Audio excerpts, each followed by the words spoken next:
오늘 전 여러분과 함께 가인을 향한 네 가지 질문, 이와 같은 제목으로 함께 은혜를 나누겠습니다. 우리는 보통 하나님 앞에 여러 가지 문제를 우리가 놓고 하나님 앞에 기도하고 또 물어봅니다. 그런데 하나님도 우리에게 물어보시는 그런 내용이 있다는 것이죠. 오늘 하나님께서 가인을 향해서 이렇게 질문을 하십니다. 우리 성경에 보면 하나님이 우리를 향한 질문이 우리가 창세기에서부터 이렇게 나오는 것을 볼 수가 있습니다. 아담이 범죄했을 때 하나님께서 찾아가셔서 아담아, 네가 어디 있느냐라고 물어보십니다. 하나님이 몰라서 물어본 건 아니겠죠. 하나님이 그의 영적인 지금 위치가 어디 있느냐라고 물어보시는 거예요. 우리가 성경에 보면 에베소에도 보니까 사도 바울이 편지하기를 에베소에 있는 성도, 그리스도 예수 안에 있는 신실한 자들에게 편지한다. 또 그리스도 예수 안에서 빌립보 성도들에게 편지한다라고 말씀하고 있습니다. 그러니까 그들은 에베소라는 지역에 살고 있지만 사도 바울이 편지하는 것은 그리스도 예수 안에서. 그러니까 우리가 주소는 몇 번지 또 우리가 어떤 길 요즘에 이렇게 표시되죠? 그러나 우리가 영적인 주소는 어디에 있느냐? 그리스도 예수 안에 있느냐? 이렇게 물어보는 것이죠. 한 목사님이 얘기하시는데 자기는 카바레에서 원래 춤 선생이었답니다. 그래서 춤을 가르치고 그리고 그 분야에서는 아주 매너를 하는 분인데 어느 날 자기가 이렇게 그 사람들을 가르치고 너무 목이 말라서 맥주 한잔 하면서 쫙 마시면서 이제 카바레에서 자기 제자들 이런 사람들 춤추는 거 쫙 보는데 갑자기 그 모습들이 어떻게 보이냐면 이 불긋불긋한 그 조명들이 멋있게 보이는 것이 아니라 마치 지옥의 불꽃 가운데서 막 불타는 모습으로 보이더니 사람들의 모습이 이그러지고 고통받는 절망하는 모습으로 막 부르짖는 모습으로 그렇게 보이더라는 거예요. 너무나 무서워서 그 자리에 도저히 있을 수가 없어서 도대체 이게 무슨 모습인가 하다가 자기가 어렸을 때 교회 갔을 때 찾던 그 하나님을 다시 찾게 되었고 자기가 목회로 다시 돌아올 수 있게 되었다. 그렇게 말씀을 하십니다. 그러니까 영적인 주소가 다 있다는 거예요. 오늘 여러분 하나님께서 지금 가인과 아벨에게도 하나님이 그들이 예배드렸죠. 그런데 예배드렸는데 가인과 아벨의 응답이 달랐어요. 오늘도 어떤 분들은 교회 나갔는데 왜 응답이 없지? 그러면서 마음에 서운함을 가진 분도 있을 것입니다. 또 어떤 분들은 마음에 또 기쁨을 가진 분도 있고 그럴 거예요. 그러니까 가인과 아벨이 우리가 창세기 4장에 보면 하나님 앞에 예배를 드렸어요. 물론 거기 보면 아벨은 양의 첫 새끼로 또 가인은 소산물로 이렇게 예배를 드렸다고 하는데 문제는 하나님이 아벨은 그 제사를 받고 가인은 안 받은 거예요. 그랬더니 가인이 열받은 겁니다. 그래가지고 하나님 왜 이 예배를 안 받습니까? 말로는 표현을 못하는데 얼굴빛이 확 막 울그락불그락 하고 있었던 거예요. 그래서 하나님이 첫 번째 물어봅니다. 네가 분하여 함은 어찌 됨이냐 라고 말씀하고 있습니다. 가인은 지금 하나님이 자기 예배 안 받으니까 굉장히 화가 났어요. 여러분 우리가 예배 드릴 때 이런 일이 있을 수 있습니다. 왜 내 기도 응답이 안 되지? 왜 저 집사님은 잘 되는데 왜 나는 안 될까? 그런 마음이 들어올 수 있다는 겁니다. 그럴 때 지금 중요한 것은 지금 가인은 어떻게 됩니까? 아벨은 예배를 받았다면 그 가인의 예배, 그 아벨의 예배는 어떤 예배였을까? 그리고 그 아벨의 예배를 자기가 보면서 내가 잘못한 점이 있다면 내가 고치고 또 회개하면 되는 거죠. 근데 지금은 아벨이 예배 받고 자기는 안 받았다고 뭐 하고 있어요? 시기하고 분을 내고 있다라는 것입니다. 그러니까 여러분 사람은요 항상 보면 자기가 가지고 있는 것을 자기가 감사하지 못하고 남의 것만 바라보는 거예요. 돈이 있고 나이가 드는 사람은 자기는 꿈이 없고 젊음이 없다고 한탄합니다. 또 젊은 사람들은 왜 저 사람들은 저렇게 돈이 많지? 그것만 바라보는 거예요. 왜 저 사람 저렇게 이쁠까? 근데 그 사람이 가지고 있지 못한 나에게 가지고 있는 좋은 점들이 많이 있음에도 불구하고 항상 사람은 남의 떡이 커 보인다고 남의 것만 바라보면서 원망하고 불평하는 거예요. 그것이 바로 처음에 에덴 동산에 있었던 모습이나 지금 우리 살고 있는 우리의 모습이나 우리가 다를 바 없죠. 왜 그럴까요? 우리가 죄로 인해서 하나님을 떠난 결과는 이러한 모습이다라는 겁니다. 근데 하나님께서 지금 자기 제사는 받지 못하고 이 아벨의 제사를 받았다고 해서 분을 내고 있는 이 가인을 찾아가서 하나님이 네가 분하여 하면 어찌미냐라고 말씀하고 있습니다. 그 말은 뭐예요? 너 분내면 안 된다라는 겁니다. 우리 한번 따라할까요? 참을인 자가 세 개면 살인을 면한다. 이게 성경 어디에 나온 말씀입니까? 우리 조상들이 늘 얘기하던 말씀이죠. 그렇습니다. 여러분 진짜 우리가 참아야 돼요. 견뎌야 됩니다. 그래서 믿음이라는 것은 견딘다. 에무나, 히브리어 이런 뜻을 가지고 있어요. 우리가 왜 분노하지 않아야 될까요? 저도 개인적으로 온유한 자는 땅을 기업으로 받을 것이다. 이 말씀을 저한테 부딪혀서 제가 정말 분노할 수 있는, 누가 봐도 분노할 수 있는 환경이었는데 그 위기를 넘긴 적이 있습니다. 오늘 여러분 성경에 보니까 사울 왕도 전쟁에서 다윗이 골리앗을 이기고 팔레스타인 블레셋에게서 나라가 구원받았어요. 사람들은 막 좋아합니다. 그런데 전쟁에서 승리하면 감사한 것 아니에요? 사람들이 다윗이 최고야. 사울보다 훨씬 낫네. 그러니까 그 순간 마음에 시기심과 분노가 들어오기 시작했는데 성경을 보니까 다음날 악신이 그에게 힘있게 임하더라라고 말씀하고 있습니다. 그러니까 여러분 우리가 분노하면 좋은 일이 생기는 게 아닌 거예요. 악한 일이 생기는 거예요. 멸망하는 겁니다. 그래서 욥기서 5장 2절에 보니까 분노가 미련한 자를 죽이고 시기가 어리석은 자를 멸하느니라 라고 말씀하고 있습니다. 여러분 분노하면 믿는 사람이건 믿지 않은 사람이건 좋을 게 하나도 없는 거예요. 절대 우리가 화내지 말아야 되고 또 우리가 신앙생활하면서 무엇보다도 우리의 성품을 잘 다스릴 수 있도록 우리는 말씀을 통해서 훈련 받아야 됩니다. 물론 우리가 믿음으로 구원받습니다. 그러나 여러분 구원받았다면 사과나무에 사과가 열매듯이 구원받았다면 구원의 열매가 맺어져야만 되는 거예요. 많은 분들이 특히 우리 순복음신앙을 경험한 분들은 무조건 우리가 방언받으면 되고 우리가 믿습니다 하면 되지만 여러분 그것은 시작입니다. 우리가 지금 하나님 앞에 구원받고 하나님의 자녀인 모습을 어떻게 증거할 거예요? 우리 삶의 모습에서 성품에서 나타나야만 된다라는 거죠. 우리가 시기하고 분노하면 좋을 게 아무것도 없습니다. 유명한 히틀러도 여러분 얼마나 명석하고 그리고 또 독일을 하나로 뭉쳐가지고 2차 세계대전을 정말 승리로 장식할 수 있었잖아요. 그런데 그가 성격이요. 너무나 분을 내면 참지 못하는 거예요. 특히 잠자다가 누가 깨우면 난리가 나는 겁니다. 그래가지고 자기 부하들이요. 주무시면은 아무도 얘기 안 하는 거예요. 근데 그가 잠잘 때 노르망디 상륙작전이 개시가 된 겁니다.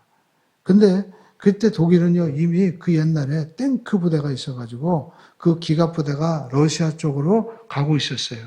그러니까 그 방향만 돌리면 노르망디 상륙작전을 저지할 수 있었습니다. 그런데 옆에 있는 부하들이 잠 깨우면 큰일 나. 우리 다 박살나 죽는다. 그래가지고 가만히 냅뒀어요. 일어났습니다. 이미 노르망디 상륙작전은 전개되고 내려가지고 캠프까지 친 상황이었어요. 전세는 역전되고 결국 히틀러는 패망하고 말았던 것입니다. 이처럼 우리가 분노하면 정말 좋을 게 없는 거예요. 어떤 일이 있어도 우리는 참고 또 참아야 된다라는 것입니다. 여러분 두 번째 하나님이 물어보시죠. 안색이 변하면 어찌 됨이냐. 안색이 변하면 그렇죠? 성경을 우리가 보십시오. 6절에 보니까 가인에게 이르되 내가 분하여 하면 어찌 됨이며 또 6절에 어찌 네가 안색이 변하면 어찌 됨이냐. 그러니까 얼굴빛이 왜 그러냐라고 물어보는 거예요. 여러분 사람은요 이 콩팥에서 그 해독을 하지 못하면 독소가 나와가지고 노폐물이 걸러지지 못하면 생리적으로 얼굴빛이 이렇게 바뀌어집니다. 암적석으로 변하기도 하고 또 간이 안 좋으면은 노랗게 쓸개가 안 좋아도 이렇게 그 뭐 빌리 그 루빈이라는 수치가 낮아져 가지고 색깔이 막 변한다는 거예요. 그리고 소화기관이 안 좋으면 딸기코가 막 되기도 합니다. 그런데 이렇게 생리적인 현상도 있지만 우리가 그 마음 가운데 이 안색이 변하는 이유는 그 심리적인 그 마음에서 오는 원인도 있다라는 것입니다. 마음 가운데 막 중후가 일어나고 분을 품을 때 그때 안색이 막 울그락벌그락 변하는 거예요. 그러니까 그 사람의 얼굴은 내면의 인격적인 문제다라는 겁니다. 그래서 성경에는 이사야서 3장 9절에 이와 같이 말씀하고 있습니다. 그들의 안색이 불리하게 증거하며, 그죠? 그들의 죄를 말해주고, 안색이 말해준다는 거예요. 숨기지 못함이 소돔과 고모라 같으니 그들의 영혼에 화가 있을진저 그들의 재앙을 자치하리로다. 그래서 링컨 대통령은 나이 40이 되면 얼굴에 책임을 져야 된다 라고 말씀하고 있습니다. 그러니까 여러분 우리가 거울을 늘 바라보시고 내 얼굴을 우리가 잘 확인해야 돼요. 유명한 우리가 레오나르도 다빈치가 최후의 만찬을 그렸습니다. 예수님을 누구로 그릴까? 성곽에 보니까 한 청년이 너무나 멋있고 아름답고 정말 저 사람은 누가 봐도 예수님 모습이야. 그래가지고 예수님을 그분을 모델로 해서 그렸어요. 그리고 11 제자를 전부 다 성격에 맞게끔 베드로하고 뭐 다 그렸습니다. 문제는 이제 가룟 유다예요. 가룟 유다를 누구로 그릴까? 근데 가룟 유다를 아무리 봐도 주변에 없어요. 그래가지고 이 악한 사람을 어디로 갔냐? 감옥에 갔습니다. 감옥에 가니까 진짜 악하게 생긴 사람이 있어요. 그래서 그 사람을 모델로 해서 딱 마지막으로 완성을 했습니다. 그래가지고 그 사람에게 이름을 물어봤어요. 깜짝 놀랐습니다. 그 사람은 바로 자기가 몇 년 전에 그랬던 바로 예수님의 그 모델이었던 거예요. 그 사람이 죄 짓고 그리고 그 마음 가운데 분이 가득해서 감옥에 들어왔는데 얼굴빛이 그렇게 변했다라는 것입니다. 죄는 그렇게 얼굴 안색을 흉악하게 만든다라는 것입니다. 그래서 하나님은요, 가인의 안색을 지금 살피는 거예요. 그러면서 영적인 원리를 말씀하고 있습니다. 7절 말씀 읽어보겠습니다. 내가 선을 행하면 어찌 낯을 들지 못하겠느냐? 선을 행하지 아니하면 죄가 문에 엎드러져 있느니라. 죄가 너를 원하니 너는 죄를 다스릴지니라. 그렇습니다. 지금 하나님께서 죄를 다스리는 것은 누가 해야 되는 거예요? 가인이 해야 된다는 겁니다. 주변에 환경이 나쁠 수도 있고 화를 내는 상황이 될 수도 있습니다. 그러나 내가 화를 내거나 또 내가 화를 내지 않거나 하는 것은 내가 선택을 하는 것이다라는 겁니다. 가인의 마음을 다스려야만 된다는 거예요. 왜냐하면 지금 사탄이 문 밖에서 웅크리고 있다는 거예요. 죄가. 그러니까 여러분 우리가 알 수 있는 것은 지금 가인이 어저께 문 안에 들어와 있는 건 아니죠. 뭐 집에서 얘기하는 것이 아니고 하나님은 지금 마음의 문을 얘기하고 있다라는 것입니다. 그러니까 죄는 우리 마음의 문을 열고 문이 열려 있으면 들어온다라는 겁니다. 그러니까 우리는 우리 마음에 하나님의 말씀의 파수꾼을 딱 세워야만 된다라는 것입니다. 그 다윗은 주의 말씀은 내 발의 등이요 내 길의 빛이니이다 라고 고백을 하고 있죠. 그러니까 여러분 우리 영혼은 우리 마음속에 거하는 거예요. 그런데 이 마음의 문을 우리가 어떻게 지키느냐? 내가 가지고 있는 이 지성과 또 의지로 잘 지킬 수 있어야 된다라는 것입니다. 성경 우리가 마태복음 12장에 보면 그런 말씀이 있죠. 더러운 귀신이 사람에게 나갔을 때 물 없는 곳을 다니면서 자기가 거할 곳을 찾다가 거할 곳을 찾지 못하고 쉬기를 구하나 얻지 못했다. 그래서 어떻게 해요? 내가 다시 우리 집으로 돌아가야 되겠다. 그래가지고 돌아왔는데 집이 잘 소지되어가지고 야 이게 웬일이냐. 그래가지고 7 귀신을 더 데리고 돌아왔다라는 겁니다. 그러니까 여러분 자기 마음 가운데는요. 내가 살고 있는 것 같지만 우리가 노래도 그런 노래 많잖아요. 내가 아니라고. 내가 원하는 것이 있지만 내 속에 원하는 원하는 다른 그 무엇이 내 속사람에서 나를 막 이끌어가는 거예요. 그렇기 때문에 저와 여러분들이 우리 마음 가운데 누가 들어오지 못하도록, 사탄이, 죄가 들어오지 못하도록 우리는 죄를 다스려라. 우리 영어 성경에 보니까 네가 바로 네 인생의 감정과 마음의 마스터, 주인이 되어야 된다라는 겁니다. 어떤 사람들은요, 무엇에 의해서 끌려다니는 사람이 있어요. 예. 그래가지고 제가 이 사회인들을 얘기하는데 자기는 밥 먹을 때 술 없으면 못 산다는 거예요. 어떤 사람들은 밥 먹고 담배 한 피면 목이 컬컬해가지고 못 살겠대. 그 전에 제가 교회 다닐 때, 교회에 있을 때 그 원당에 있는 어떤 교구에 그 집사님은 정말 착해요. 근데 이분은 술을 먹구나. 그래가지고 술도 너무 포금을 해가지고요. 계속 먹다가 결국에는 이제 술병에 걸려가지고 병원에 입원되어가지고 사회생활도 못합니다. 근데 나왔음에도 불구하고 또 있다가 다시 주저앉고 그런 모습을 보면서 술이 왼수야. 술이 자기를 끌고 간다는 거예요. 그래서 조인경 목사님 그런 얘기 했잖아요. 술마귀. 담배마귀. 왜? 영적으로 보니까 그렇게 막 역사한다는 거예요. 그런 마귀가 떠나가니까 사람이 평안해지고 그리고 멀쩡해지는 거예요. 여러분 주변에도 보십시오. 그 사람이 술만 안 먹으면 그렇게 혼인인데 술만 먹었다 하면 때려부시고 술만 먹었다 하면 쌈박질하고. 어제도 저녁 때 우리 초등부 아이들 이제 생일자 케이크를 사러 갔는데 어떤 분들이 그 파리바게트 앞에서 얘기하는데 남자분들이 4명 모였는데 여기가 어디야? 자기도 여기 왔는데도 몰라요. 술이 취해가지고. 4명이서 얘기하는데 제가 잘 들어보니까 전부 다 서로 엉뚱한 얘기하는 거예요. 우리가 여기 왜 왔지? 참, 그러면서 제가, 야, 이 술이 저 사람들을 이끌고 가는구나. 여러분, 오늘 성경에 보니까 하나님께서 그래서 네가 네 마음을 잘 다스려야 된다라고 말씀을 하고 있다라는 것입니다. 왜냐하면 우리 마음은 바로 영혼이 거하는 집이기 때문에 우리 마음을 잘 다스려야 된다라는 것입니다. 자, 창세기 4장 8절 보시죠. 지금 중요한 것은 하나님이 가인에게 말씀하고 있죠. 이게 뭡니까? 우리로 따지면 하나님이 지금 설교하고 있는 거예요. 근데도 가인이 안 들어요. 그래서 어떤 일을 벌였습니까? 4장 8절 읽어보겠습니다. 가인이 그의 아우 아벨에게 말하고 그들이 들어있을 때 가인이 그의 아우 아벨을 쳐 죽이니라. 우리가 원문을 보니까 아벨에게 야 들판에 가자. 그래놓고 가서 거기서 죽인 거예요. 그러니까 이것은 우발적인 사건이 아니었던 것이죠. 여러분 우리가 많은 사람들이 보면 한번 두고 보자. 그러다가 두고 보자가 진짜 사건 터지는 거예요. 우리 마음에 생각했던 것이 현실로 삶 속으로 나타나는 것을 볼 수가 있습니다. 그러므로 저와 여러분들이 우리가 불나기 전에 잘 조심하자라고 하는 것처럼 우리가 우리의 마음을 현재 살펴봐야 돼. 내 마음속에 지금 뭐가 있는가? 미움이 있는가? 분노가 있는가? 시기가 있는가? 아니면 두고 보자 하는 마음이 있는가?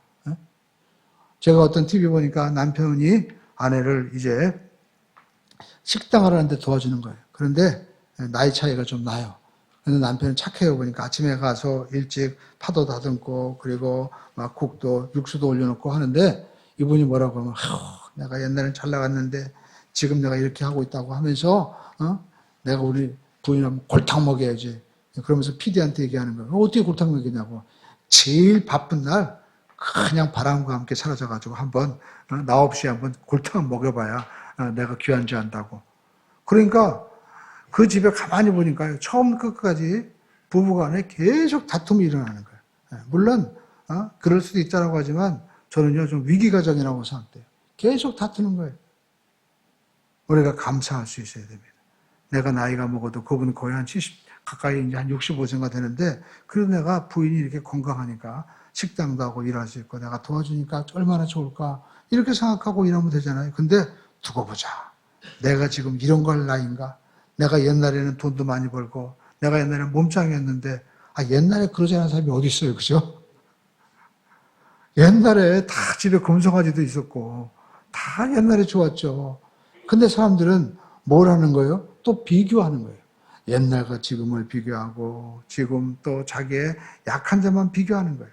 그러니까 이것은 지금 가인에게 역사했던 똑같은 것들이 우리 삶 가운데 임하고 있다는 겁니다. 그래서 너는 죄를 다스려라. 네 얼굴빛을 성령으로 충만해서 기쁨의 얼굴로 바꾸어라. 그래서 하나님은 우리에게 항상 기뻐해라.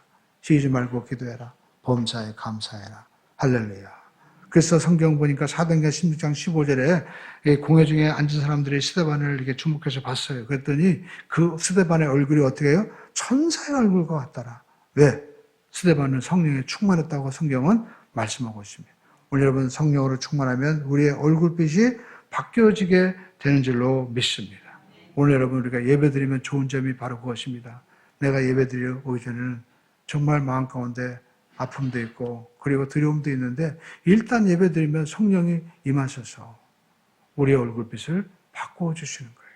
세 번째 하나님이 물어보십니다. 따라하겠습니다. 내 아우 아벨이 어디 있느냐? 이건 간단하게 얘기해도 인생은요 독불장군이 없다는 거예요. 저도 어렸을 때 천자문을 배웠습니다. 근데 할아버지가 얘기하던 그 기억이 납니다. 야, 이게 좋은 호자야, 좋은 호자. 근데 남자가 이 여자 품에 안겨 있죠. 이게 엄마가 아들을 안고 있으니까 이게 좋은 거란다. 좋은 호자. 그러면 또 나쁜 게 뭔지 아냐? 나쁜 거는 나밖에 모르는 게 나쁜 거야. 인생은요 절대 독불장군이 없다라는 것입니다. 그래서 성경은 우리에게 하나님이 물어보시죠. 우리 9절 말씀 함께 읽어보겠습니다. 시작.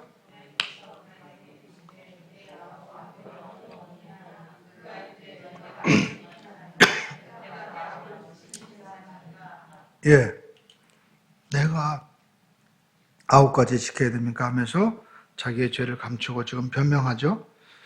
그러니까 여러분 우리는 항상 이렇게 변명하는 거예요.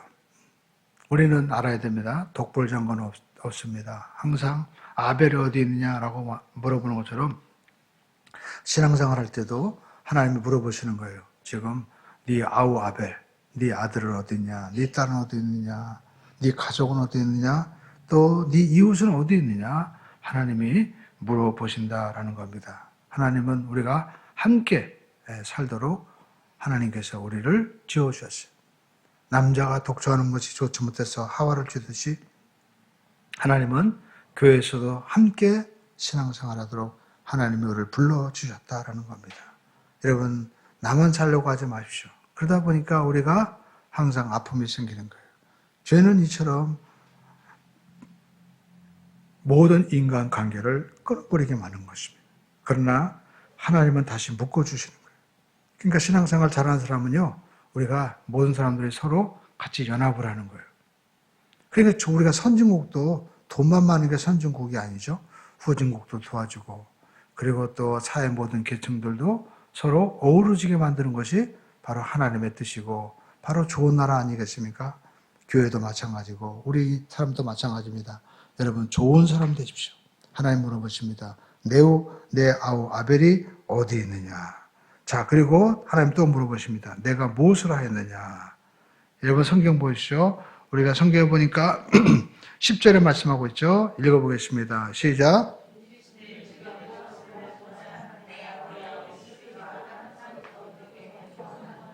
예, 네가 무엇을 했느냐? 몰라서 하나님이 물어보실까요? 하나님이 다 알고 계신 거예요.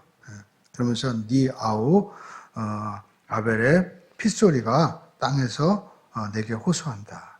어떤 형사분은 얘기합니다. 자기가 형사생활을 오래 하다 보니까 살인사건은 다 잡힌다는 거예요. 왜냐하면 피가 호소하니까. 마치 꼭 성경에서 하는 말씀과 같은 말씀을 하시더라고요. 피가 소리를 지른다는 겁니다. 어떤 현장이든지 간에 피의 증거가 있다는 거죠. 그래서 하나님은요, 이렇게 아벨을 죽인 가인에 대해서 4장 12절에 보니까 네가 밭을 갈아도 땅이 다시는 그 효력을 내게 주지 아니할 것이요 너는 땅에서 피하며 유리하는 자가 되리라. 우리가 이렇게 남에게 상처를 입히고 돈 번 돈들은요, 이처럼 효력이 없다는 거예요. 얼마 전에 보니까 그 서울에서 좋은 차를 타고 어떤 여자를 분을 막 치웠는데 그 사람이 나중에 알고 보니까 무슨 정상적인 방법으로 돈을 번 분이 아니더라고 보니까. 그러니까 여러분, 내가 정상적으로 돈을 벌지 않으니까 그렇게 마약이라든지 이런 것을 통해서 만족을 뭔가 얻어보려고 하지만 거기에서도 만족을 얻을 수가 없는 거예요. 그래서 어렸을 때부터 저는 그런 얘기 많이 들었습니다. 적게 벌더라도 땀 흘려서 정직하게 해서 번 것이 좋다. 우리가 여러분 아무리 많이 벌어도요, 잠을 못 자는 거예요. 유리하는 자가 됩니다. 인생이 방황하게 되는 거예요. 죄는 순간에 어떤 그 욕구를 채워서 만족하게 했지만 결국에는요, 평생 고난과 어려움을 지금 가인에게 가져오고 있습니다. 공황장애가 생겼습니다. 누굴 보면 자기를 죽일까봐 두려워서 사람 만나기를 막 피워하는 거예요. 그래서 가인에게 표를 주었잖아요.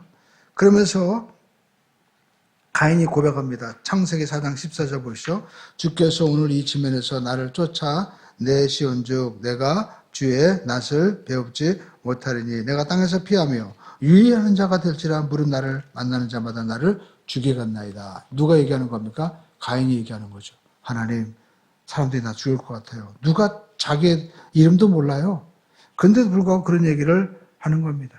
여러분, 우리가 보면은요, 남을 욕하기 좋아하는 사람은요, 항상 자기 그 뒤가 자기가 구려가지고요, 그렇게 두려워하면서 살아요. 성경은 저주하기 좋아하는 사람은 저주가 임한다라고 말씀하고 있습니다. 그러므로 저와 여러분들이, 여러분, 우리가 회개하지 않으면 죄의 열매가 맺히고 만다라는 것입니다. 성경 보면 이제 가인이 어떻게 되었을까요? 16절에 4장 16절에 보니까 에덴의 동편에 이제 거하게 됩니다. 그래가지고 가인의 족보가 나와요. 우리가 16절 이하에. 근데 누가 나오냐면 라멕이 나옵니다. 여러분, 우리가 4장 23절을 보시죠. 라멕이 이렇게 얘기합니다. 라멕이 아내들에게 이르되 하면서 야다와 실라여 내 목소리를 들으라. 그러니까 아내도 한 명도 아니야 또. 욕심이 끝이 없어요. 그렇죠? 라멕의 아내들이요. 그 라멕은 지금 이 가인의 후손인데 자기 부인도 많아요. 그러면서 나의 상처로 말미암아 내가 사람을 죽였고 나의 상함으로 말미암아 소년을 죽였도다 하면서 자기 죄를 지금 이 라멕이 4장 23절에 뭐라고 얘기합니까? 오히려 자랑을 하고 있어요. 여러분, 우리가 창세기 4장 24절 말씀을 함께 읽어보겠습니다. 가인을 위하여는 벌이 7배째인데 라멕을 위하여서는 자기는요, 여러분 사회에서 보십시오. 조폭이라든지 범인들 보면 나 별이 몇 개인지 알아? 여기 장수, 돌침대, 별이 뭐 이게 아니고 자기들은 사고치고 군대 간 것이 아니라 교도소 갔다 온 게 별 달았다고 하면서 그걸 자랑하는 거예요. 그래가지고 이런 그 조폭이나 이런 범인들은요, 야, 내가 얼마나, 자기가 오히려 범죄를 많이 한 것이 별 달았다고 하고 자랑을 하는 거예요. 지금 라멕이 그런 일을 하고 있는 겁니다. 근데 잘 보이시오. 가인이 범죄함으로 자기가 분노를 참지 못하고 죄를 맞아들이니까 가문 가운데 이런 인물이 나왔죠. 근데 성경은 25절부터 또 다른 가문을 얘기하고 있습니다. 바로 셋과 에노스로 이어지는 누구예요? 아담의 계보를 5장에 말씀하고 있죠. 그러면서 이제 아담의 계보, 가인의 계보와 아담의 계보는 완전히 상반된 거예요. 그런데 뭘 얘기하고 있는 것입니까? 하나님이 함께 하시는 가문과 그리고 죄를 받아들인 가문이 이렇게 나눠지게 된다는 거예요. 그러면 하나님을 어떻게 그들은 부르게 되었을까? 성경 우리가 4장 우리가 5절 말씀부터 우리가 함께 한번 읽어보겠습니다. 아담이 자기 아내와 동침함에 그가 아들을 낳아 그의 이름을 셋이라 하였으니 이는 하나님이 내게 가인을 죽인 아벨 대신에 다른 씨를 주었다 하며 이제 아담이 아벨 대신 새로운 자녀를 얻습니다. 바로 누굽니까? 바로 셋이죠. 근데 셋이 아들 낳았어요. 26절 읽어보겠습니다. 셋도 아들 낳고 그의 이름을 에노스라. 자, 그러니까 성경은 말씀하고 있습니다. 이 에노스라는 이름은 누구냐면 히브리어 그 어원 가운데 아나슈라는 말인데 약하다는 뜻이에요. 그러니까 이 에노스라는 아들을 낳고 셋은 하나님 이 아들이 약하고 연약합니다. 이 아들을 불쌍히 여겨달라고 그때 하나님의 이름을 불렀다는 거예요. 여러분, 하나님의 이름을 부른다는 것은 우리가 다른 차원이죠. 우리가 공식적으로 어떤 이름을 부르는 것과 그리고 개인적으로 그의 이름을 부른다는 것은 그 사람과 사귐이 있다는 겁니다. 저도 이 지역의 큰 교회 목사님을 분당에 알고 있는데 그 목사님 제 후배입니다. 그래서 제가 그분을 부를 때는 그냥 이름을 불러요. 그럼 사람들이 볼 때 우리 목사님 어떻게 이름을 부를까 휴둥그레지면서 볼 수도 있죠. 근데 여러분, 우리가 이름을 본다는 것은 그 사람과 내가 사귐이 있다는 거예요. 사귐. 그러니까 우리가 그 사람과 내가 친숙하다는 겁니다. 가까운 사이가 된다는 거예요. 그러니까 그들이 하나님의 이름을 불렀다는 것은 하나님과 가까워졌다는 것입니다. 이제까지 하나님과 멀었던 그들이 가까워졌고 그리고 이제까지 예배하지 않던 그들이 예배하는 사람으로 바뀌어졌다는 거죠. 성경 사도행전 2장 28절로 말씀하고 있습니다. 우리 한번 따라가겠습니다. 누구든지 주의 이름을 부르는 자는 구원을 받으리라 했느니라. 그렇습니다. 여러분, 우리가 주님의 이름을 부르니까 이렇게 셋이 그 에노스를 낳고 주님의 이름을 부르니까 가문이 바뀌어진 거예요. 그래서 그것이 바로 창세기 5장의 아담의 가문이고, 그리고 우리 아담의 가문에서 유명한 우리가 알고 있는 하나님과 300년 동안 동행하였던 에녹이 나오고, 그리고 또 인류를 구하는 노아와 같은 그런 인물이 나오고 있는 것을 우리가 볼 수가 있습니다. 그러니까 우리가 알 수 있는 것은 기도하면 가문도 바뀌고 사람도 바뀌어진다라는 것입니다. 그래서 우리가 기도하면 새로운 역사가 일어나는 거예요. 우리가 기도하면 하나님이 새로운 생각을 부어주십니다. 사도 바울은 로마서 8장 6절에서 이와 같이 말씀하고 있습니다. 우리 한번 읽겠습니다. 육신의 생각은 사망이요 영의 생각은 생명과 평안이니라. 여러분, 우리가 기도하면 하나님께서 성령이 역사하셔서 성령님의 생각을 우리에게 불어 넣어주시는 것입니다. 사도 바울도 고민했습니다. 사도 바울도 로마서 7장 23절로 24절에 보니까 내 지책 속에서, 그러니까 우리 몸에서 다른 한 법이 내 마음의 법과 싸워서 내 지체 속에 있는 죄의 법으로 나를 사로잡아 오는도다 하면서 로마서 7장 24절에 탄식하고 있습니다. 오라 나는 곤고한 사람이로다. 누가 나를 이 사망의 음침한 골짜기에서 건져내랴라고 고민하는데 이제 8장의 답이 나옵니다. 누가 우리를 건져줍니까? 8장 1절로 우리가 2절 함께 읽겠습니다. 그러므로 이제 그리스도 예수 안에 있는 자에게는 결코 정죄함이 없나니 이는 그리스도 예수 안에 있는 생명의 성령의 법이 죄와 사망의 법에서. 우리가 그래서 기도할 때 누구의 이름으로 부르는 거예요? 예수 이름으로. 예수 이름으로 불렀다는 것은 내가 예수님의 손을 잡았다는 거예요. 내가 예수님의 이름으로 지금 말하는 거예요, 하나님께. 그러니까 하나님께서 우리 가운데 죄와 사망의 법이 아니라 우리에게 생명과 성령의 법으로 역사하시는 것입니다. 그러니까 인생의 해답은 누구에게 있어요? 하나님께 있고 예수님께 있는 것입니다.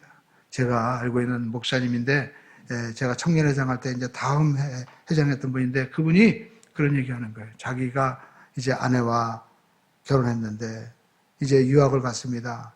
근데 못 살겠더라는 거예요. 그래가지고 하나님한테 기도했대. 하나님, 저 안 살겠습니다. 제가 목회자인데 제가 이혼하면은 이거 제가 어디 가겠습니까? 하나님 조그만 슈퍼 하나만 주세요. 목 좋은 슈퍼 하나 달라고 그냥 제가 겸손하게 그것만 그리고 조용히 살겠습니다. 그렇게 기도를 했어요. 근데 하나님이요 이제 응답을 주시는데 뭐라고 주시느냐면 내 아들아 네 아내 내가 준 거야. 네가 딸처럼 생각하면 안 되겠냐? 딱 그 말씀 주시더래요. 근데 그 응답을 받는데 자기도 모르게 기쁨이 오더래요. 아, 하나님이 주셨구나. 내가 아내라고 생각하지 않고 내 딸이라고 생각하고 이렇게 보니까 감당할 수 있겠더래요. 그때부터 자기가 행복해지고 삶이 달라지더라는 거예요. 네. 여러분, 그런 기도 응답 많이 받으셨죠? 저도 지방에 이제 이쪽 저기 회장으로 오래 하는데 맨 처음에 너무 시끄럽고 머리가 골치가 아팠어요. 그래가지고 기도했습니다. 하나님, 왜 이렇게 정말 어려운 십자가 같은 문제를 저렇게 주십니까? 근데 마음 가운데 네가 진 십자가는 아무것도 아니야. 보니까 주님 지신 십자가 생각하니까 그건 죽어야 되는 거예요. 그건. 그래서 야 이건 아무것도 아니구나 생각하니까 별거 아니더라고요 또. 조금 지나다 보니까 아무것도 아니야.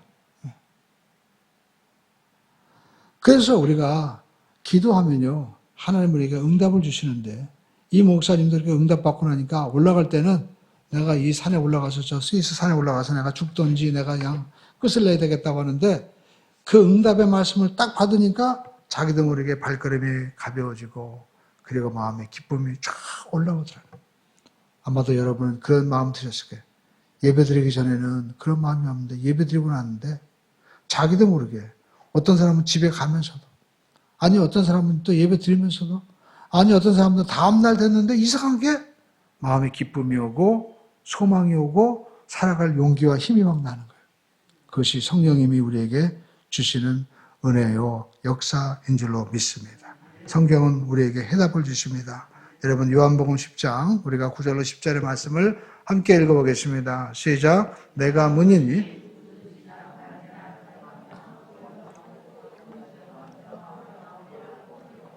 도둑이 오는 것은 도적질하고 죽이고 멸망시키려는 것뿐이요 내가 온 것은 양으로 생명을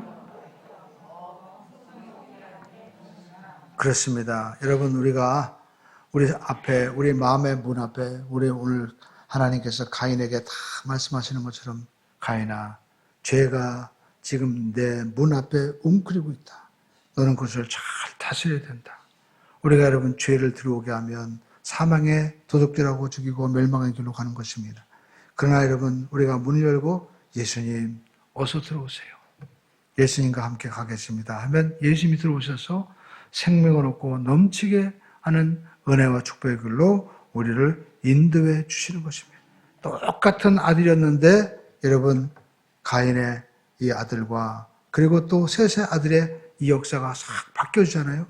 주님의 이름을 부르면서 하나님 왜 이런 에노스와 같은 아들을 주었습니까? 저 아들은 뭔가 모자란데 근데 그 아들 놓고 기도하다 보니까 약함이 변하여 강함이 되고 그 약함의 문제를 가지고 기도하다 보니까 그 가문에서 유명한 에녹이 나오고 노아가 나오는 하나님의 놀라운 역사가 일어나게 되는 겁니다. 오늘 저와 여러분의 삶 가운데 누구든지 우리는 약함과 약점이 있을 줄로 믿습니다. 그러나 여러분 그것을 원망하지 마시고 우리의 마음을 감사로 우리가 또 하나님의 은혜로 열기만 하면 하나님은 어둠이 변하여 빛이 되게 하시는 새로운 역사를 베풀어 주실 줄로 믿습니다.